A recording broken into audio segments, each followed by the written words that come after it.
How's it going? It's been a minute or two. It's been a little longer than I wanted to since the last stream. So get yourself a sparkling water and let's have some fun today.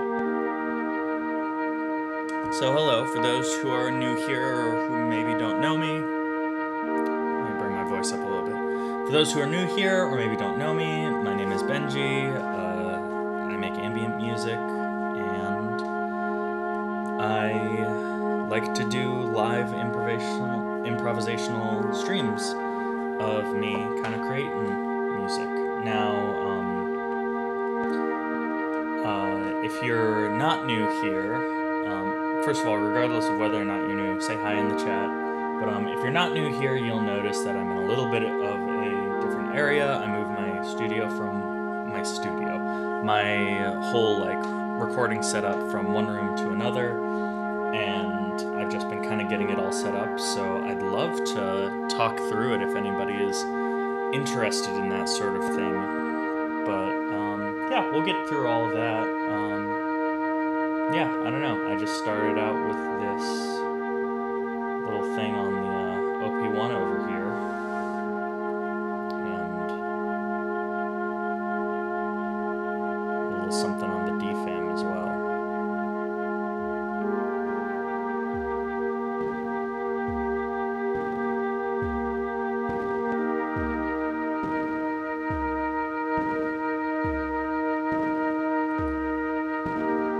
So you know what? I'm gonna actually go over to the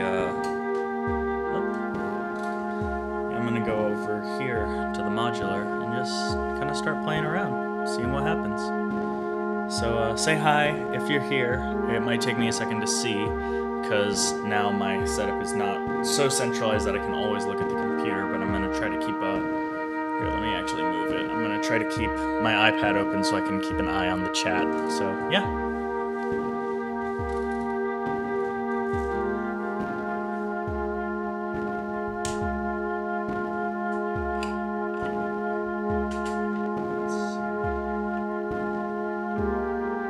Do a basic.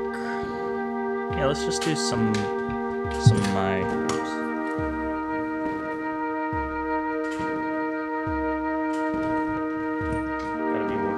Gotta be very wary of the microphone. The tripod. It's fine.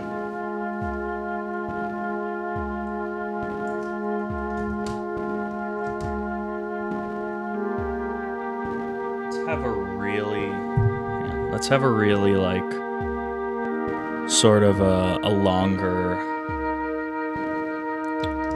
a really long warm pad. I'm actually gonna mold this. And let's take this and let's split it 2 places.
I'll actually run it this time through my, usually I run my Plonk through my effects pedals, but I'm gonna actually try to avoid using Plonk for a little bit and just kind of stick with some of my more, I don't know, some of the sounds I kind of started working with when I started this, because it's fun to limit yourself.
There we go.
See ya.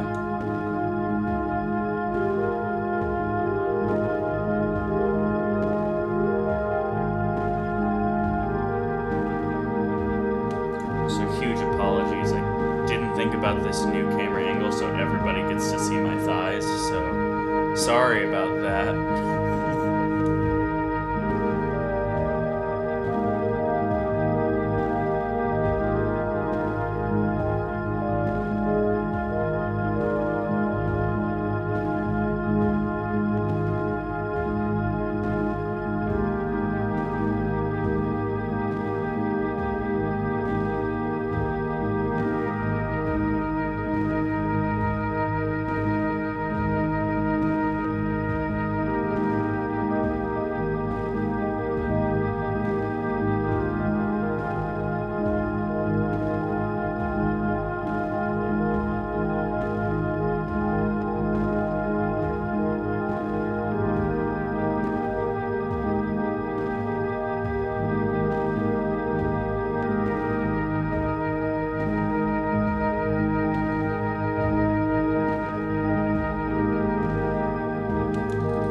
Glad your recovery's going well. That's great. That's really good to hear. I'm so glad about that.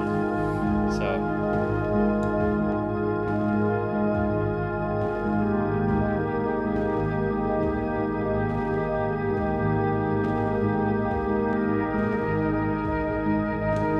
hope it wasn't the roughest that it could have been, because you know, it's good to see it's good to see you back in here.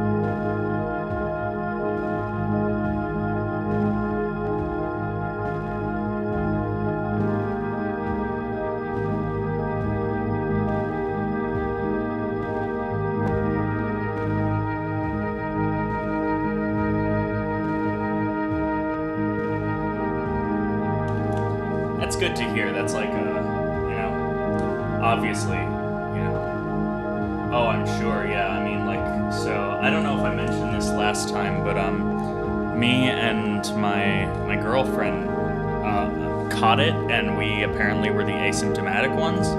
So it was a really weird experience for us because this is the most American story. Is I caught COVID and we were so backed up that we didn't even know it until literally after the 14 days had gone by.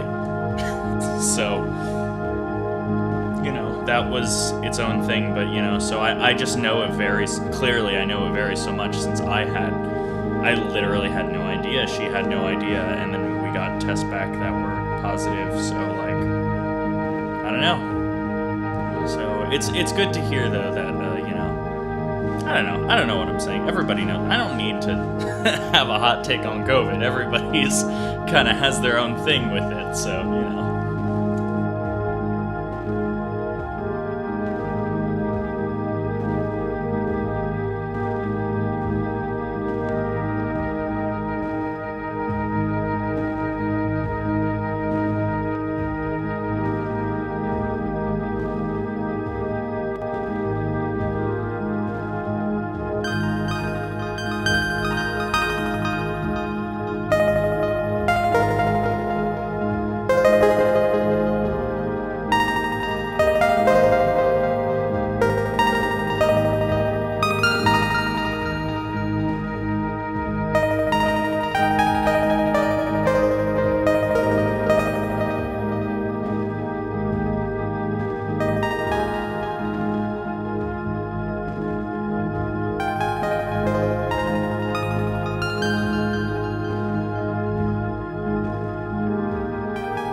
That's fair. I'm not one to spread any COVID conspiracy theories. For the record, if anybody had any questions on that, that's not my business over here. I had it, so, I'm not gonna say squat that it don't exist. So, for the record. Hey Daniel, how's it going? Sorry to randomly say that.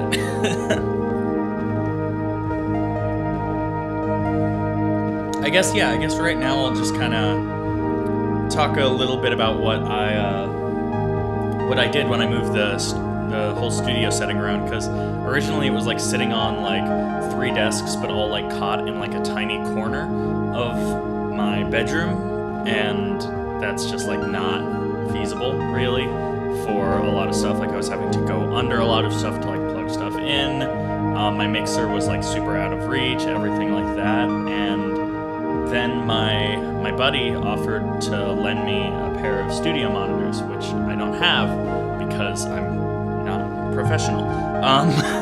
And so I was like, sure, why not? And I started trying to like set them up, and I realized it wouldn't fit in my space. And so we had another room, which has kind of been like the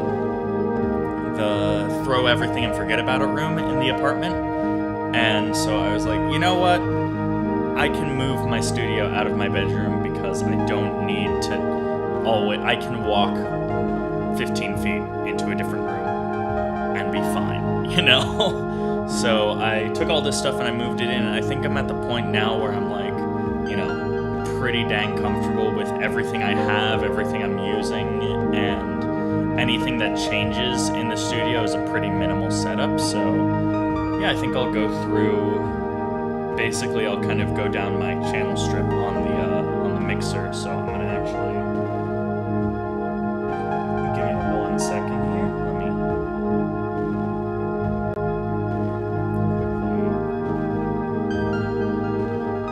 quickly change this around.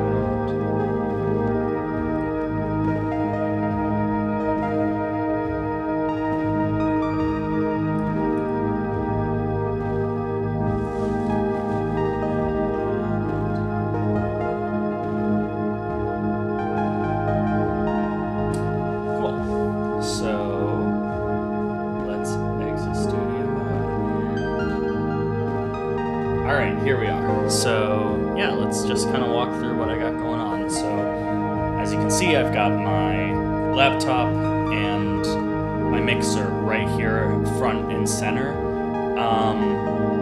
which might be kind of weird because I'm used to really having an instrument like first thing on the desk to play, but I've decided to sort of keep my part where I do my work, because I've noticed when I'm working like in the box, I had my laptop up on like a riser, and I would just like be working on the riser, and like it would hurt because I'm reaching up and I don't have a keyboard other than the laptop keyboard, and I don't have a mouse other than the trackpad, so it became a whole huge like ergonomic thing.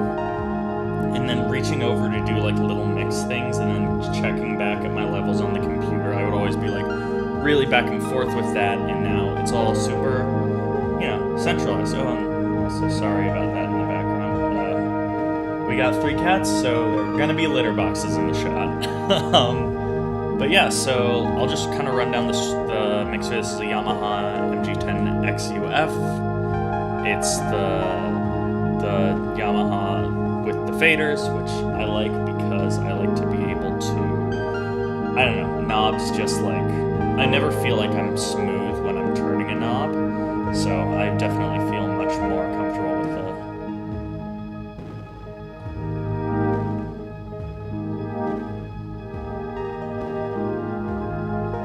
I'm just really comfortable in that realm, so let me run down the channel strip. First channel is that vocal mic right there. Second channel is not currently set up because I need to find where to stick my guitar amp in this room, but this would be the microphone that goes to my guitar amp. And this mixer, actually, good question. So this mixer, I'm running pre-audio interface, which is like, you know, it would be nice to have like, you know, so I'm basically I'm turning it into basically 10 ins, 2 outs. So, and just because my audio interface only has 2 ins, so this is basically just to kind of expand my live tracking thing. Eventually, what I would love to do is to, and I would probably get a different mixer for this as well, even though I really like this sound, I have different needs, but I would love to get an audio interface that has like 8-out support, or just one of those giant audio interfaces that has like 10 ins, 10 outs, that sort of thing, and I would love to basically run things directly into the interface and then bounce and mix each track separately out into the mixer, so I can like sort of do like the old school style like studio mixing where you're doing a lot of your volume pans live, or if it has that sort of programmable thing, you can make it program itself. But for right now, I'm literally just using it to sum all these instruments in together and add a splash of reverb on the end, because it has a bunch of built-in effects. I literally just put it on the plate reverb, and I set the mix right there so you can hear that's dry and that's wet. So it's like a very slight difference, but it makes everything just a little bit more cohesive. And this is actually how I record a lot of my music, is it'll be like one track live, all mixed beforehand, which isn't ideal, but it's also a lot of fun because it's the sort of thing where you're kind of stuck with what you got, and I really like that because, one, it lets me like just sit after the fact and just try throwing different compressors on it to see if it works. But what's also great about it is it gets me comfortable with setting and forgetting, which I've been trying trying to work on the next episode of Beginner's Guide to Ambient Music, and it's going to be talking a lot about this sort of stuff. I just need to sit down and organize my thoughts and not have 100 other things on my plate before I get it filmed. But yeah, so basically I'm just using this mixer to collect all the instruments and send them in. So first track vocal, second track guitar, third track is the D-Fam. Now this is probably a track that like gets will probably be like a more of an open slot, because I'm definitely not always going to be using the D-Fam on a track, and I'm probably also not going to be using a well, thanks. Yeah, it's definitely like doing it like this, it like makes things, it's been like a learning experience. Definitely, and like I for the record, I don't have any paid VSTs in anything I do. And especially with these live streams, it's 100%, it's just, I'm sending my DAW I'm not even using a DAW, I'm just sending my my stuff from my interface directly into OBS and just letting it go from there. But yeah, the D-Fam is probably more of like a whatever works mono input. So it's like a sort of thing where if I needed, for instance, to throw in, I don't have anything right now that I would throw in there because I've kind of set everything up perfectly around this. But for example, if I get a different synthesizer or something like that, this would kind of be the swap out sort of input. Next I have the Maron's tape machine, which yeah, you can see kind of, I'm just pointing to it right up here on top of one of the monitors, and it's just, I've talked about it before, but I love it. I got it for a pretty decent deal. I think it was just under $100, which for these things is a freaking steal. And I have that, so that's in the next channel. So those are all the mono channels, and then I use the stereo channels for anything that has its own like stereo mix ability, which would be the OP1, which is next in the chain, and you know, it has its own, you can sort of pan things. As you can hear, there's something in one ear, something in the other ear right now, and that's all panned within the OP1, so it kind of gives me that basically gives me 4 extra tracks with 4 different ways to pan it, which is really nice. So that goes in there. Next thing is the input for the big tape machine that I have, which I'm still working on getting like totally up and running, but I'm even closer than I was last time. It's not making too many fuzzy sounds, which is nice, and I actually recorded a track just by doing a real basic loop and then slowing it down on it, and it sounds great. Sounds super dirty, super nasty, but in a really cool way. And then lastly, well actually not lastly, next, the last input chain I have is the modular synth, which again, I can do lots of panning within it. I have, and you know, basically all my controls are sitting on the modular. And then, yeah, I'll go more into each specific instrument and kind of how it works in a second, but the last thing I'm going to hit with this mixer, sorry, I got my nose pierced, so I'm a little stuffy.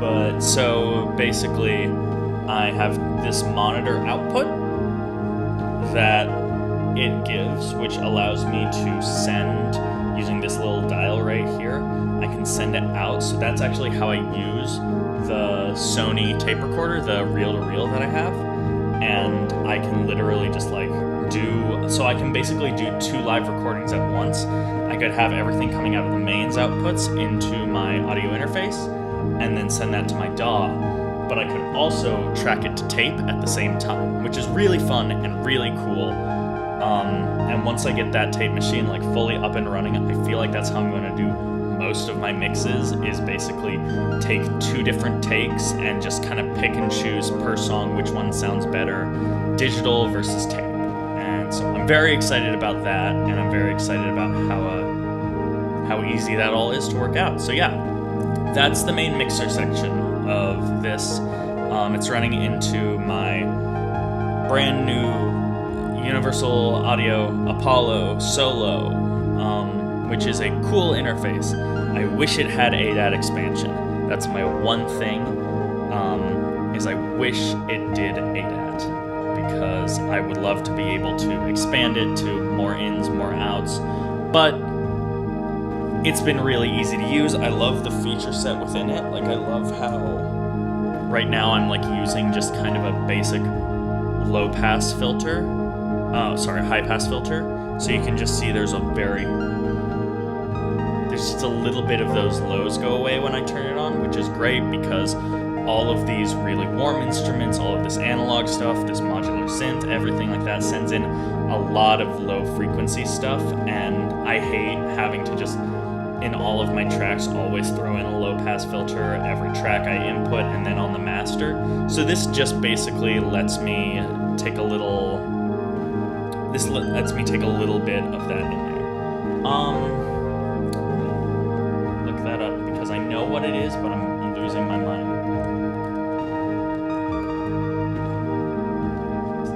Yeah, so the reason I didn't get this one is because it was a lot of money. That's really the answer. I like this one. I think, isn't this the one that Heimbach uses? I think I see this in his videos a lot. And it's a really great, seems to be like a really great, really solid interface. Seems to be a real good, no bullshit sort of thing. Like, keeps everything simple. And I might get one in the future. You know, because it's got the 2 ins, 2 outs, everything like that. Like, so it's basically the same sort of thing, except it does also have that ADAT expansion, which, you know, is it's good and it's cool, and I definitely want that. But I just got this because it was cheaper, and it comes with a bunch of universal audio plugins as well, and that's kind of the one of the things that was really cool, is it does give you that ability to, you know, if I'm doing anything that isn't, oh really? Well, lucky you. Yeah, see, for me, it's almost a $400 difference in my country. It looks like they're all running between like $800 and $900 over here, and for me, the universal audio, it's the Solo, it's not the Aero.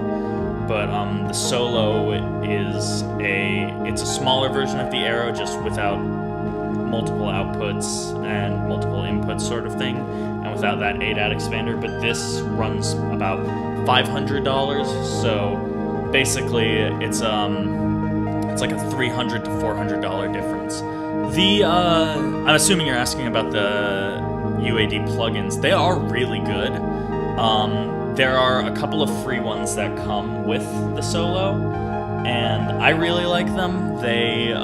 It's just a bunch of like sort of your basic plugins, but they have a really nice, I think it's an 1176 style compressor, they have a Neve style preamp, anything like that, and it's just nice for bringing things in on the one thing that's also really cool is that it runs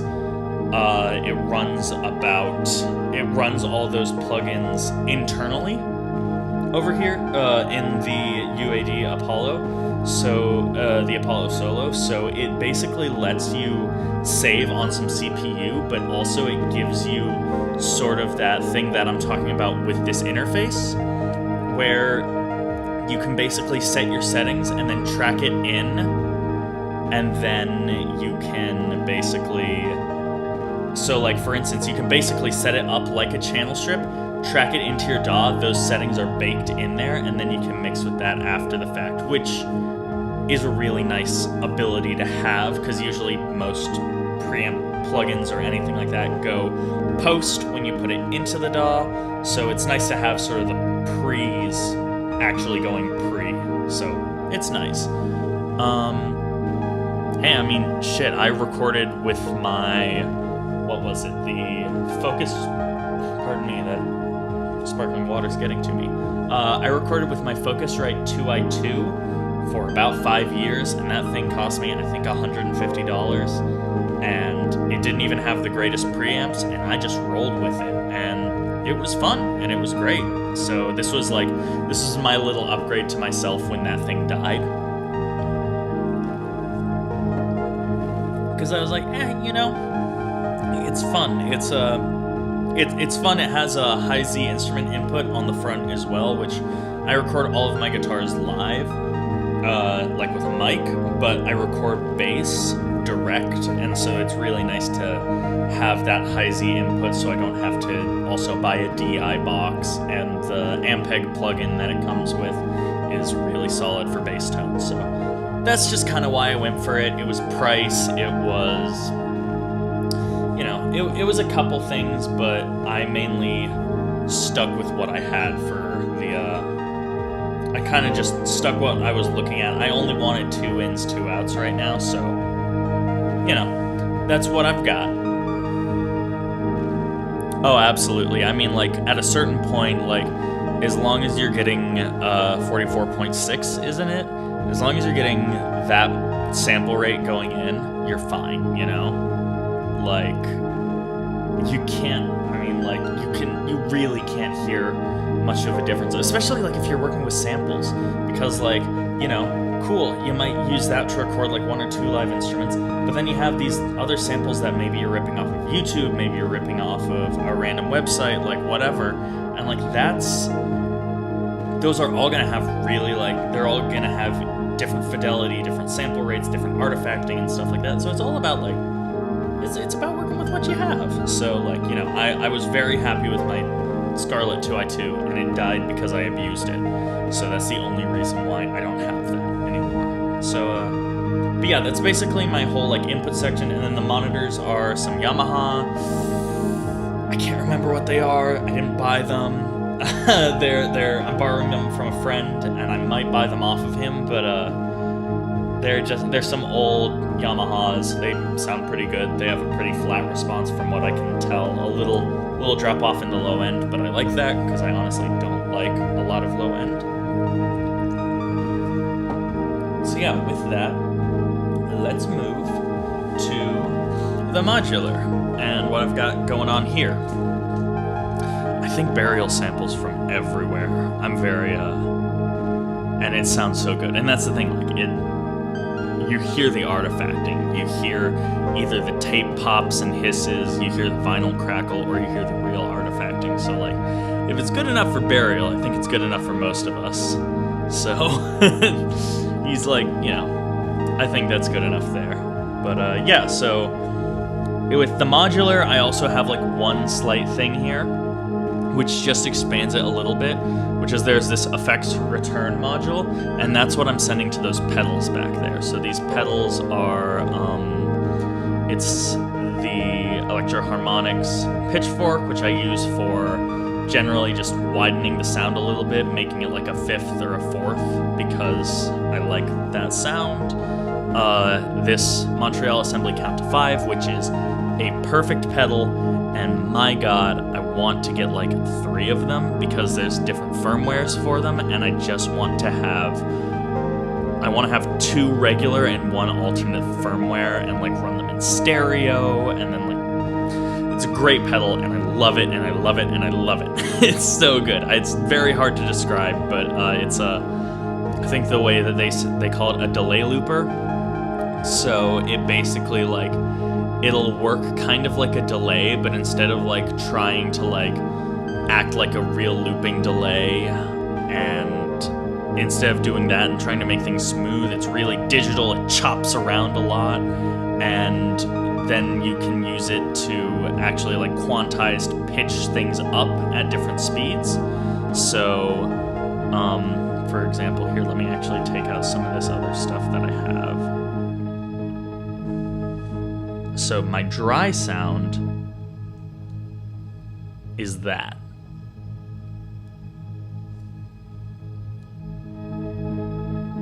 And any of those, like those like really high sparkly things, that's all this pedal, because it basically it's chopping out small samples and then pitching them up, but not doing any time stretching or anything. So they're really short and really sparkly, almost like a little granular, not quite to the point of granular. That's what I like about this, is it's not so small that it's kind of harsh and noisy. It's sparkly, which is the way I like to describe it. And perfect pedal. perfect pedal. I love it, and I want 100 of them. Hey, how's it going? Hopefully I'm catching you a little earlier in your day so you don't, you know, I know half the time if I'm streaming later in the day, you're like, well, it's like 4 a.m. and I'm like, oh no. So good to see you. And then I'm just running into this Strymon timeline, which I'm using for its tape setting usually, but it has a bunch of different things it does. Definitely, if you want to recreate the setup, get a different delay pedal. I had this pedal. I had this pedal before, because when I was playing in, or not when I was, because I still am playing with them, but for a while I was using different MIDI presets for different songs with this rock band I was playing with, just because I was using really specific delays and everything like that, and that was why I had that. And let me bring these things back in. I forgot they were gone.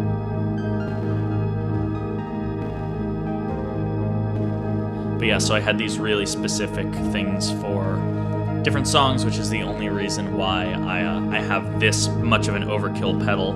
But I love it. It's great. I definitely wouldn't sell it for anything. The lo-fi delay is great. The filter delay is great. The what's it called? They call it the ice delay. The ice delay kind of does a similar thing to the count to 5, but cleaner, because I like the count to 5 because it is dirtier and nastier and weirder. So that's that basically. So that really brings this modular system alive, and that was a tip from Mylar Melodies, because I had always just kind of ran this stuff through the output and just into those, but running them as an effects send, because he did that I think in his techno. He was using one of these to sample the radio for one of his little techno setups, and that was a great thing to watch and be like, oh, perfect, that's what I need. That's what I need to do. So there's that. I'm trying to think of what else to say about the modular. I mean, the modular, other than that, it's about as self-explanatory as a modular synth gets. Generative sequencer, LFOs, envelopes, gates, all of that stuff, or like envelopes and VCAs, oscillator, filter, IntelliGel Plonk, which is physical modeling, microclouds, utilities on the top. So yeah, not anything too crazy there. And now I'll just move over to do the final little last part over here. Just make sure that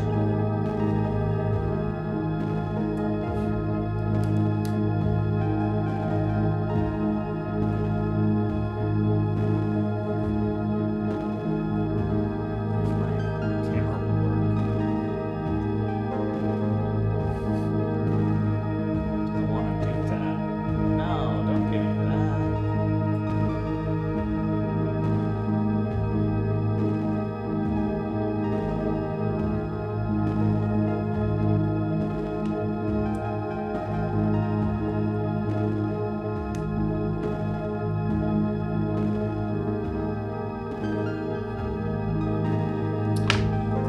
Well, I guess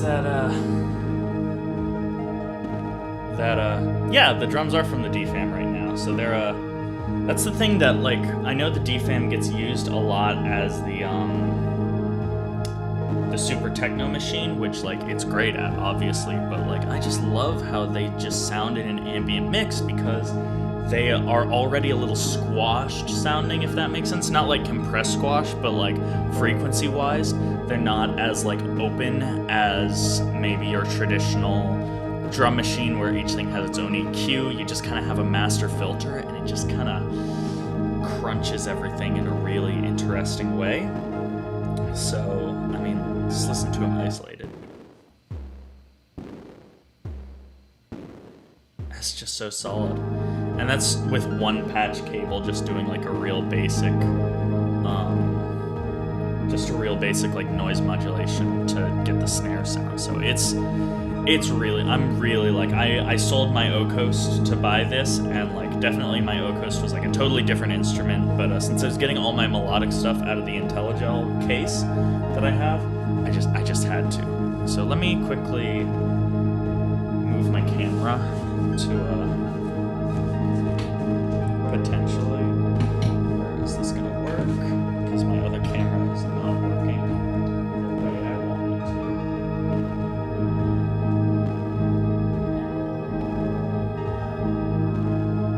It could look worse, I'll say that much. I'm definitely gonna be in the way. Yeah, the DFAM is like so solid as a machine. Like it's just so good. And like, you know, I'm not even syncing it right now. This is just like I ended up landing on this tempo really naturally, and like little tweaks do. That is the one thing I will say about the DFAM, is because it is so powerful, you have the potential to really screw your sound up really quickly.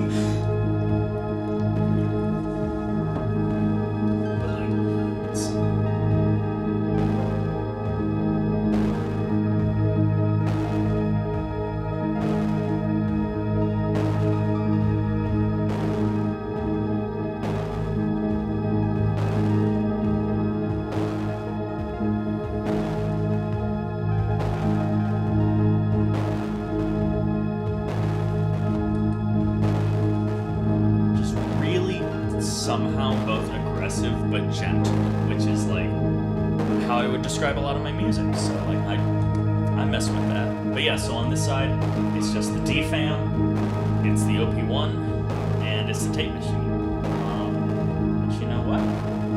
I might have some fun and record some of this onto the tape machine and just kind of see what happens, see how it comes out sounding.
That does anything.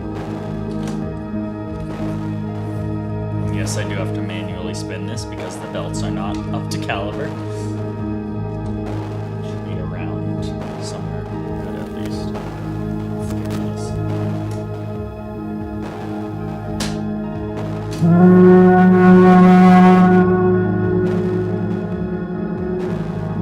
So I went back a little far.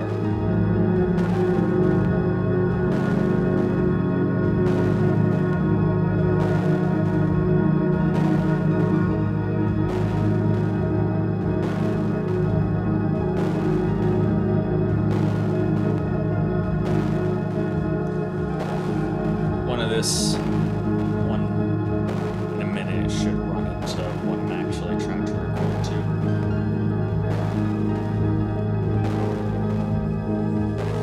see any of the track I was just working on a minute ago. Not a minute ago, but like a day or two ago.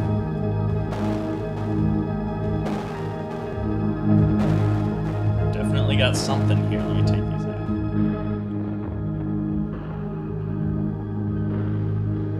Listen to that. It sounds disgusting, and I love it. Especially since I record it at such a low speed. It's just kind of like really crunchy and everything like that. It's a little noisy. Oh my goodness. I just want to record everything to that all the time. Like, it sounds bad in a really good way, if that makes sense. Because it's not like a hi-fi machine. It's old. There's probably something fucked up in the circuitry. But like, God, that's...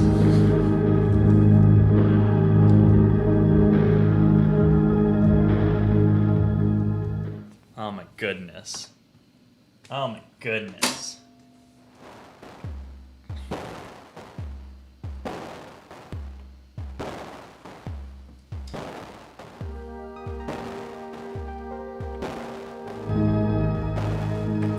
God, I love that sound so much.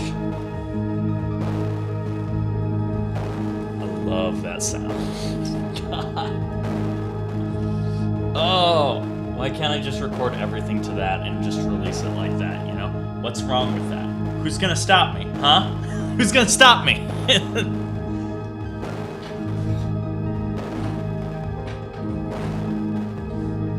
wait until I record enough to, I can't wait till I record enough onto that thing where I can just start randomly, like, doing basically like vinyl slicing, but on the tape machine. That would be so sick.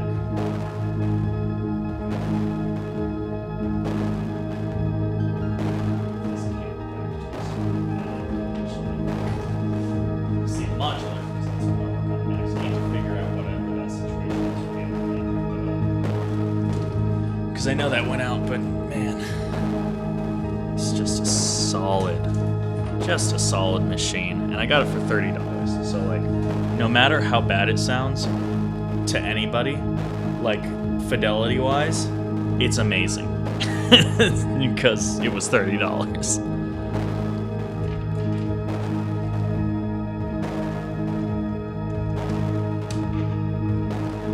Let's take the clock in there.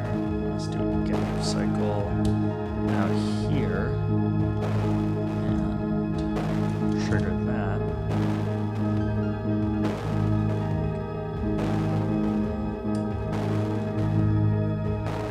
Take that output. I'm going to give it a volume knob here. And then I'm going to output there. My sound's going to get a little weird. Yep. It's all now bounced on this side, which sucks a little bit, but you know.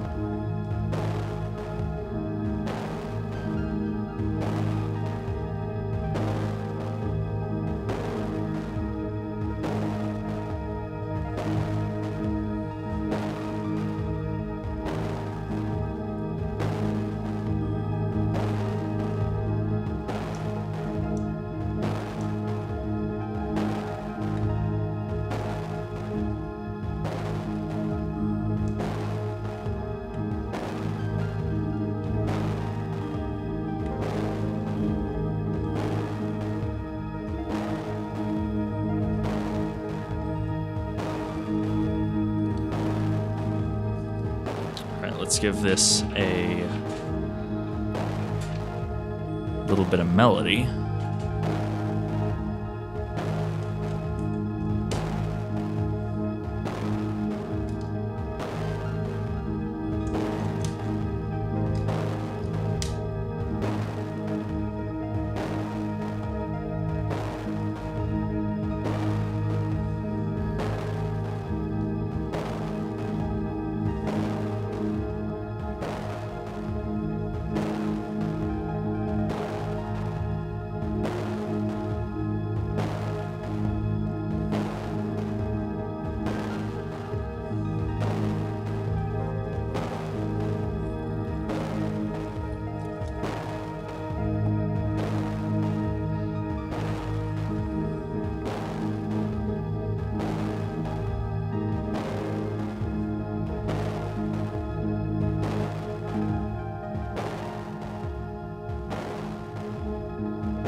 Dang, this just sounds solid to me. I think I'm gonna actually put this down to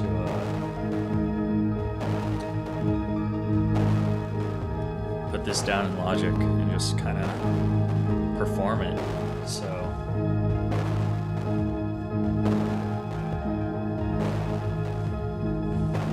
if my whole stream kind of falls apart, it's because I'm suddenly running Logic in the background.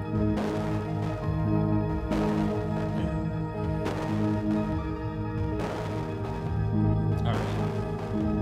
And then yeah, literally, you know what? Hang on. Let's make this fun. Let's make this.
Oops, I forgot in that setting. I had no... Thank you for catching that. I forgot I had no audio settings there. But,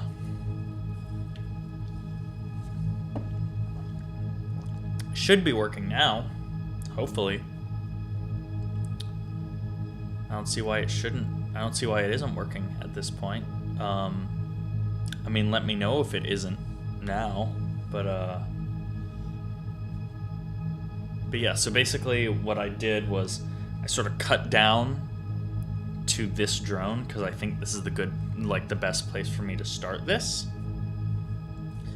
And how I really would make a track. I'm gonna kind of talk all this through because when I do, the one problem with this setup is it would be difficult to, well, so for me, I'm just hearing everything in my head because I'm just taking the output. I'm not taking the output from OBS because I get bad latency and I can't talk right because I hear my voice happening like a quarter of a second after I'm talking.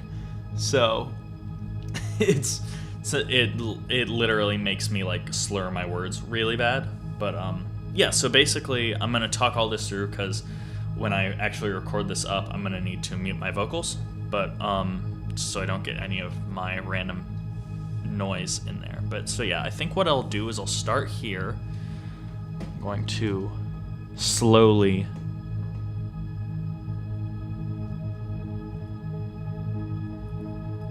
add those. Really fill out the space. And then I'll probably actually have the defam stopped, and then I'm gonna go.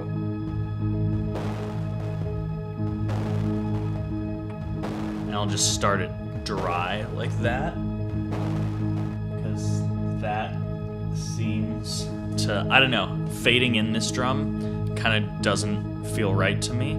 It feels so nice where it is, and just kind of coming out with it seems really solid. And then I'll fade in the OP1 bit by bit.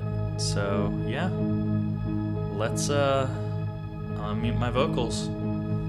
Let's knock this out.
stop this all actually because yeah, that's still on. Stop this all because I need to pan something to a different direction.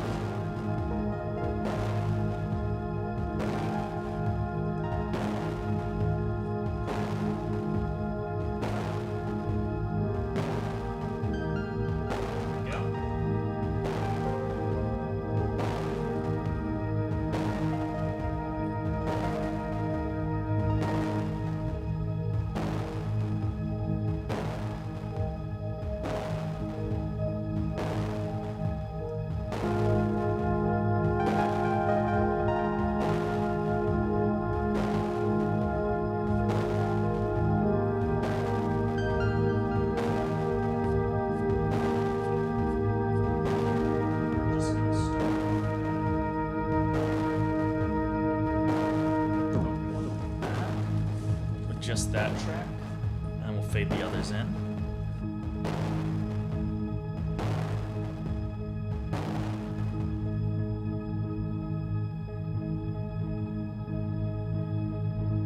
This is what I go through every time I'm recording, is just like randomly like starting, realizing that, and that's the thing, like it is a very like involved process because you know you don't just kind of start and go every time because there's a lot to do. There we go. Yeah, I mean, shit, when I put this out, if I haven't said this before, anybody's always free to take any of my music and just add whatever they want to it, like use it, remix it, just give me a credit. So, you know, if you want to, after I put this out, feel free. I'm sure it would sound sick.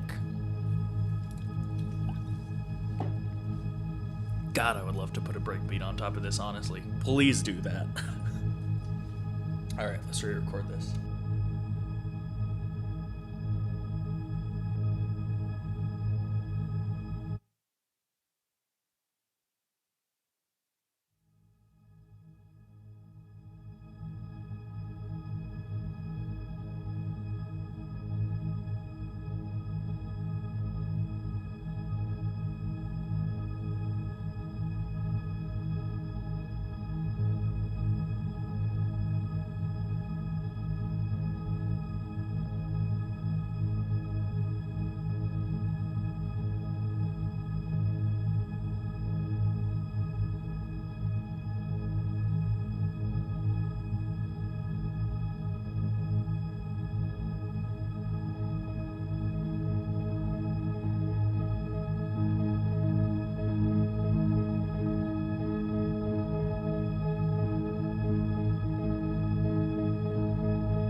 I think that was a pretty good take. I think that sounded pretty all right, if I do say so myself. I think that was mostly solid. And, God, now I kind of want to mix this track live, so you know what? We're gonna turn on loopback. Where is loopback? Oh, dang it, I forgot. It's like not in my applications for some reason.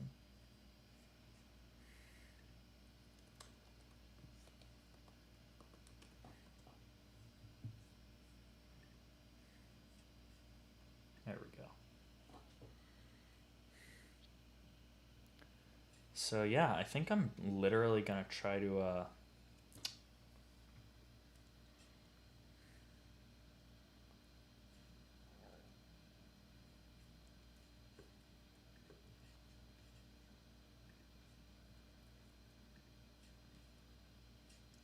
yeah, so let me just make sure this works before I attach it to anything, but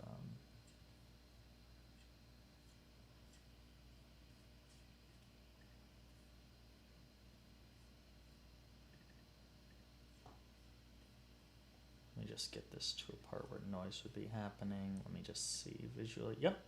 Cool, so we're getting sound, so congratulations. We're going Kenny Beats on this one. We're gonna actually listen to what I have going on. So let me quickly ignore the this thing. And also ignore the fact this is called Bingo Wide. There's a reason, but I'm not getting into it today. And let's change this audio input capture into loop. Okay. Still works. And let's just see.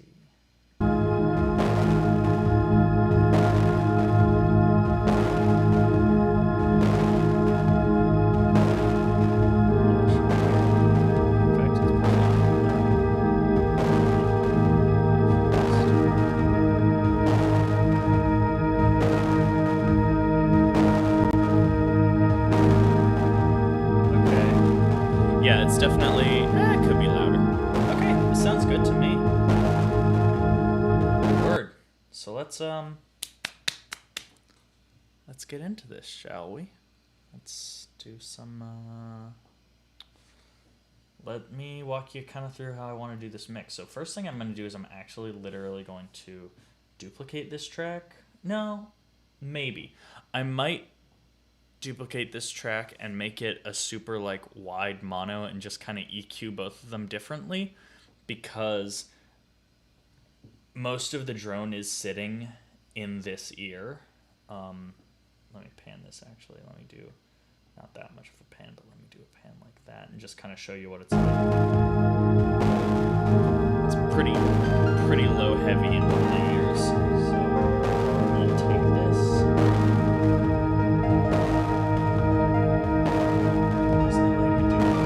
I'm so used to having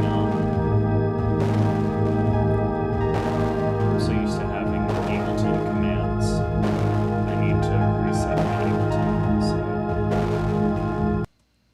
So let's put this over here, paste that on there, and let's take that to the right. How many? 43 to 42, 43 to 43. There we go. And let's listen to that.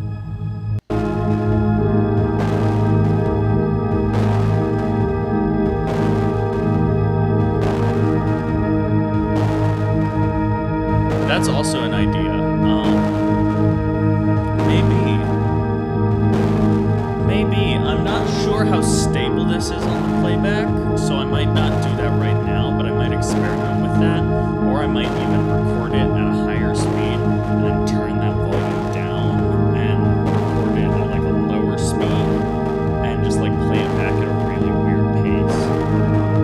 Let's see.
some really pinpointed,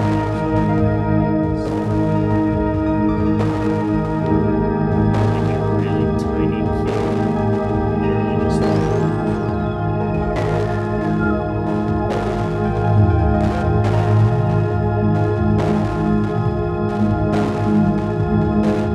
that seems like it's a little bit of room, so I'm gonna take that.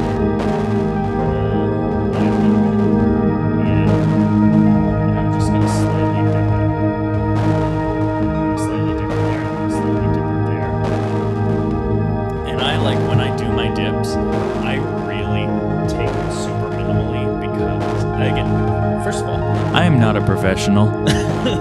Let's just throw that out there a little bit. Yes, I can turn up my mic volume a little bit. It definitely, like, I'm, here, let me also actually, to keep that noise down a bit, let me go to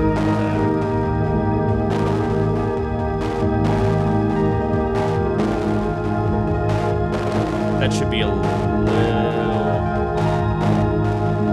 that should be better. Oh, yeah. That should definitely be better for you. Okay, cool. I can just boost my... There we go. That should be a lot better. I'm so bad at mixing live audio things. It's terrible. But, okay, cool. So I like how this is sounding so far. I'm kind of taking care of the peaks. I might want to do something, but, like, I'm just seeing that visually. I don't really hear any... There aren't really that many problem frequencies. I like to go super extreme and just see if anything really pops out, just in case there's some really whack speakers. But so far, this feels good. Okay, cool. Let's throw some compression on it. This is just for the master track. And I like just kind of going to these random like presets that I kind of like, and just try a couple things as starting points. So let's do a super smashed VCA.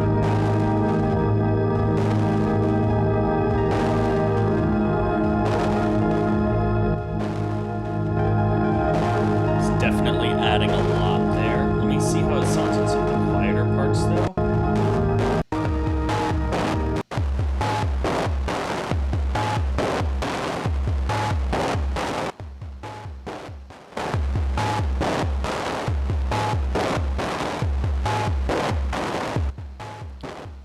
I'll look into that. I'm always looking at different people to kind of learn from. So, I mean, here's the thing. Everything that I mix, I generally send to. I have two friends who I'm in a band with. One of them is our sound guy, and one of them is our drummer, and they both do professional sound. And I will just send them mixes and be like, okay, but what would you do? And so that's where all of this information comes from that I'm doing, is generally from like sending it to my friends who have better sound systems and be like, just give this a listen and tell me what you think. And, and then kind of putting my own thing in. So that smashed VCA at the end, though, that honestly, like, let's listen to that.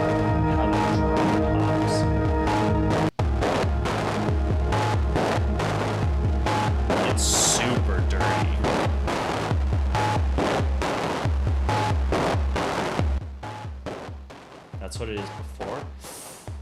I don't know if I want to have it that dirty. Let's do a super pumping one just in case, and just kind of see how that sounds.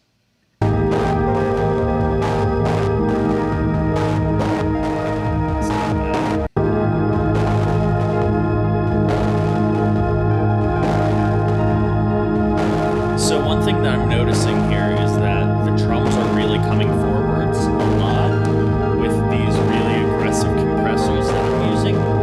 And so, yeah, I really love a super over compressed thing. I need to download an OTT plugin for Logic so that I can use it there as well. So I really like how it's sounding, but one thing I'm noticing is that it is bringing the drums up a lot. And so this is one of the things where it's kind of a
Sorry, that was my bad.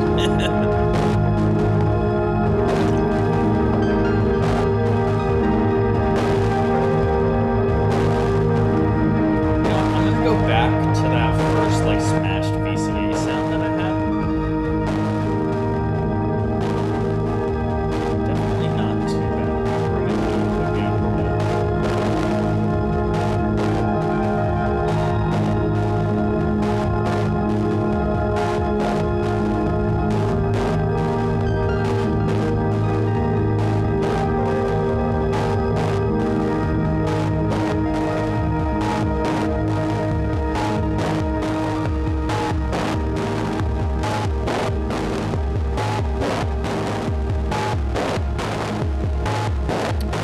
You know, I've not actually used anything really from FabFilter. I've heard it's fantastic. But, you know, I've never actually gotten around to doing it. Also, I'm probably going to retool this mix because I'm mixing on headphones so I don't get any bleed in the mic. So, there goes my thing. Let me just look up, because this is where my brain dies, and I'm like, which one is that? Which is Pro C? FabFilter Pro.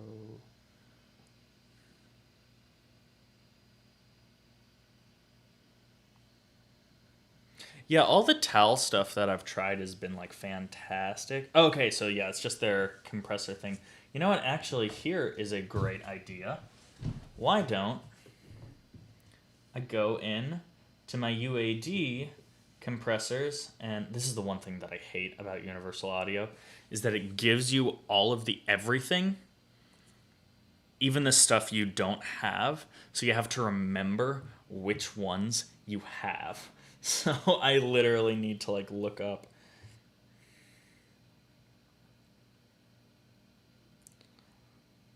included plugins, and I literally have to like Google what I'm doing and then like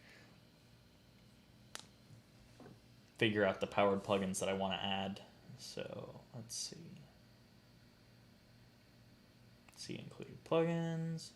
So let's do the 1176 SE and LN. So that's going to be. So it's the legacy one. So I'm just gonna add both of these, just so I have them both, so I can kind of like work between them.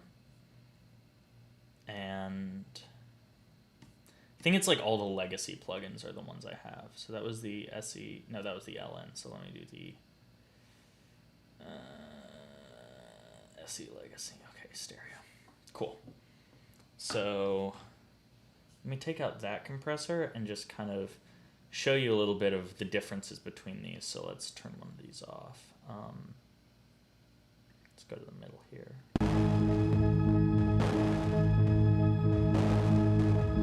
So these are a little more like, this is a little more of the, what's the word I'm looking for? This is a little more of a limiter than it is just a straight up compressor. It's like a compressor limiter sort of thing, which I like a lot because I really like hitting the top end and not really going over that. That's like that's my main thing with this. Yeah, I need to like get into more VSTs is the thing. Like I was so anti-VST for so long, and then now I got a couple that I like love and I use all the time, and I'm like, oh fuck, I gotta get a bunch.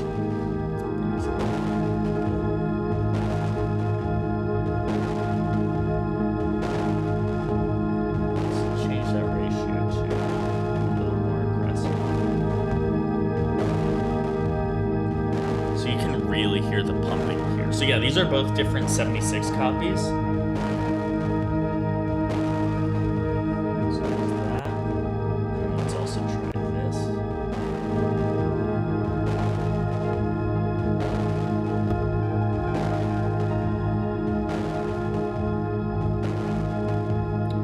So this is really interesting because you can kind of hear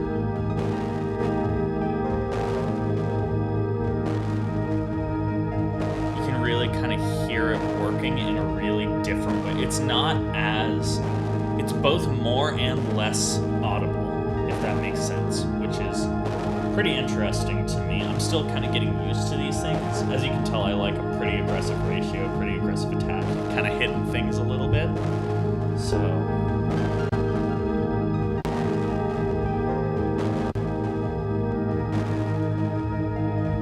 yeah, so see how the kick's not really jumping out right now? And it just jumps out a tad bit more. I've seen that the glitch machine stuff seems really cool. The ones that I actually got, that, these are totally different things, but let's see which ones. So, the free Arturia chorus, which I might actually throw on this, and then the Cherry Audio has a voltage modular plugin, which is literally a modular thing that runs better than VCV Rack inside your DAW, and it was free. I don't know if it's still free, but it was like a free like Christmas COVID thing. So like, run with it. Like, it's still there. It's so good. I love it so much. Yeah, you know what? I'm gonna double compress this. So I'm gonna take the second compressor and make it a little less. So let's do more of the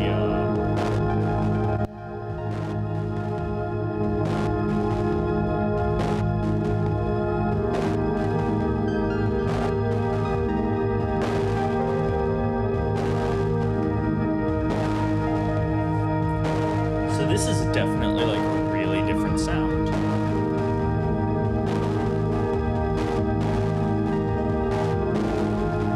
I like this because it's not as punchy on the drums, but they're still really present, which I actually really like.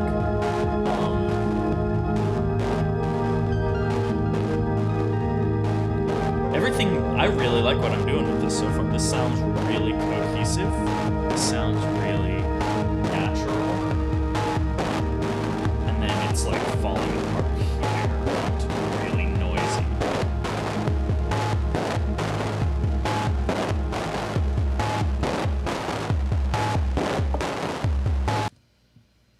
So that's pretty cool.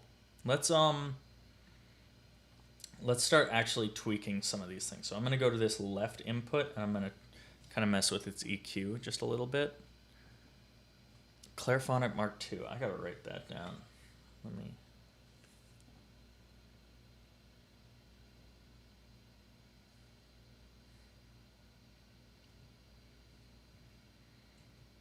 Okay, cool.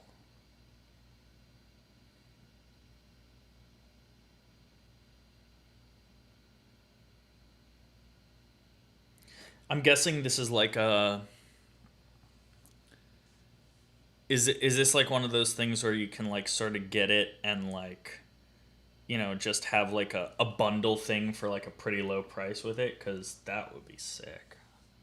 I just need to try more things. So what I'm gonna do, so wait, what was I doing here? Okay, so this is on the left. To create a little bit of separation, I'm going to do just a little bit of a punch up on this side, a little down on here. And basically I'm kind of trying to create both sides of the mix to kind of mirror each other a little bit.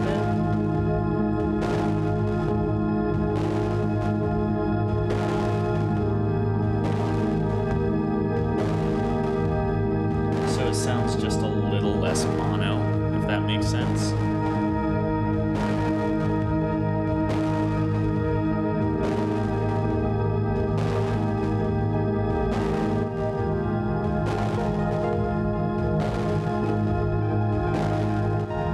So I'm kind of losing that a little bit here. So this is also what I like to do with EQ, is just kind of use it as it's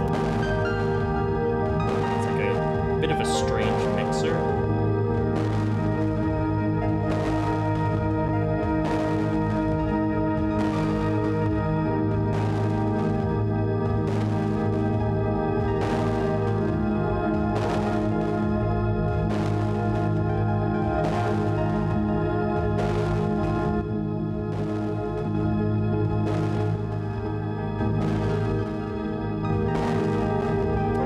it says this side is so much